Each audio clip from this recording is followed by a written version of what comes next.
किसी छोटे से नगर में नाले के पास कोई चाय का ठेला लेकर के खड़ा रहता था, चाय बना करके बेचता था और वहीं पर एक नाली, गंदी नाली जाती थी। अब इसके दिमाग में कोई विचार आया, उसने उस नाली में, स्वाभाविक ये गंदी नाली होती, वहां गैस भी निकलता है तो कभी दुर्गंध आती थी। उसने एक छोटी सी बर्तन को उल्टा करके उसमें छेद करके एक पाइप डाल दी और जो गटर से गैस निकलता था वो पाइपलाइन से उसके अपने चाय के ठेले में ले लिया और वो चाय बनाने के लिए उसी गैस का उपयोग कर करके चाय बनाता। भाई साहब कुछ ज्यादा नहीं हो गया ये? मतलब कुछ भी।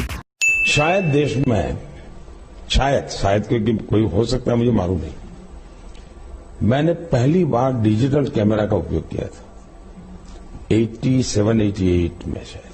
अबे साले। और उस समय बहुत कम लोगों के पास ईमेल रहता था, तो मेरे यहां विरमगाम तहसील में अडवाणी जी की सभा थी, तो मैंने वो डिजिटल कैमरा पर उनकी फोटो ली। तब डिजिटल कैमरा इतना बड़ा आता था, मेरे पास था उस समय। मैंने फोटो निकाली और मैंने दिल्ली को ट्रांसमिट की और दूसरे दिन कलर फोटो छपी। तो अडवाणी जी को बड़ा सरप्राइज हुआ कि दिल्ली में मेरी कलर फोटो आज की आज कैसे छपी। एक जानकारी और है, किसी भी ईमेल के साथ पहला अटैचमेंट मार्च 1992 में भेजा गया था। ये अटैचमेंट एक तस्वीर थी, भेजने वाले का नाम नथानियल बोरेनस्टाइन था, जबकि बकौल वो अमेरिका के, जबकि बकौल मोदी वो 87-88 में फोटो अटैच कर दिल्ली भेज चुके थे और आडवाणी जी सरप्राइज हो चुके थे। एक पल हमारे मन में आया, इस वेदर में हम क्या करेंगे, क्लाउड है, जा पाएंगे नहीं जाएंगे। तो बाय एंड लार्ज ओपिनियन ही आया एक्सपर्ट्स का कि साहब, लेकिन मैंने कहा इतने क्लाउड है, बारिश हो रही है, तो एक बेनिफिट है कि हम राडार से बच सकते हैं। मैंने कहा मेरा रॉ मीडियम है, ये क्लाउड बेनिफिट भी कर सकता है। वो अधिकारी पीछे से जाके उनको कहते हैं कि साहब आ जाइए, ये राष्ट्रगान है और एक तरीके से भारी चूक है ये।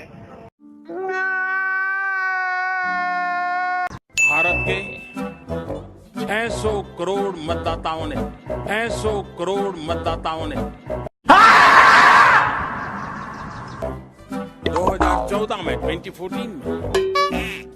30 साल बाद पहली बार किसी एक राजनीतिक पार्टी को केंद्र में सरकार बनाने के लिए पूर्ण बहुमत दिया।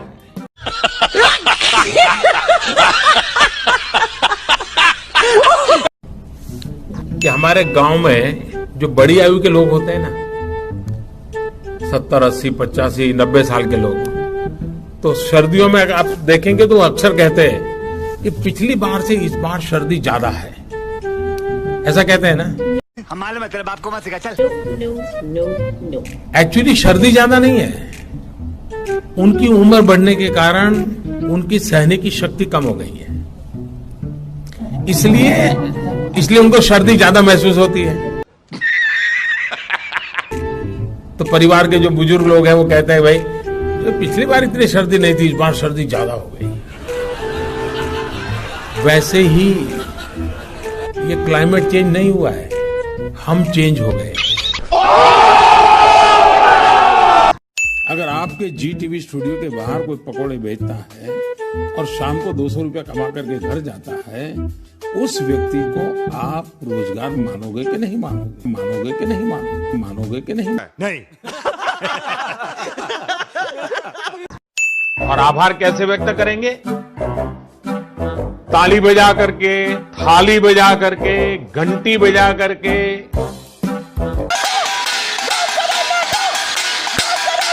प्रधानमंत्री नरेंद्र मोदी ने वाराणसी में ऐलान किया है कि पैसे जरूर लगाएंगे रेलवे में, चाहे वो डॉलर हो चाहे येन। टेक्नोलॉजी लेना पड़े, चाहे जापान से या चाइना से हम लेंगे, लेकिन रेलवे का प्राइवेटाइजेशन नहीं करेंगे। किसी को फिक्र नहीं होनी चाहिए, किसी को कोई शक नहीं होना चाहिए।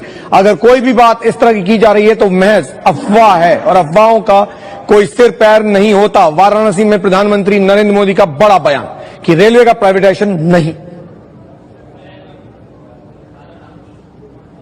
हम उन पैसों को रेलवे के विकास के लिए लगाना चाहते हैं, जिसके कारण आप जो रेलवे में काम कर रहे हैं उनका भी भला होगा और हिंदुस्तान का भी भला होगा। रेलवे का प्राइवेटाइजेशन नहीं होने वाला है। माजिद अंसारी बुलेटिन की शुरुआत करते हैं एक बड़ी खबर से। दिल्ली से इस वक्त बहुत बड़ी खबर आ रही है। देश भर में जल्द चलेंगी प्राइवेट ट्रेन। रेल मंत्रालय ने टेंडर मंगवाए हैं। पहले फेज में 109 जगहों से चलेंगी ट्रेन। हर ट्रेन में होंगे 16 कोच, निजी 6। President of the United states of America mister Donald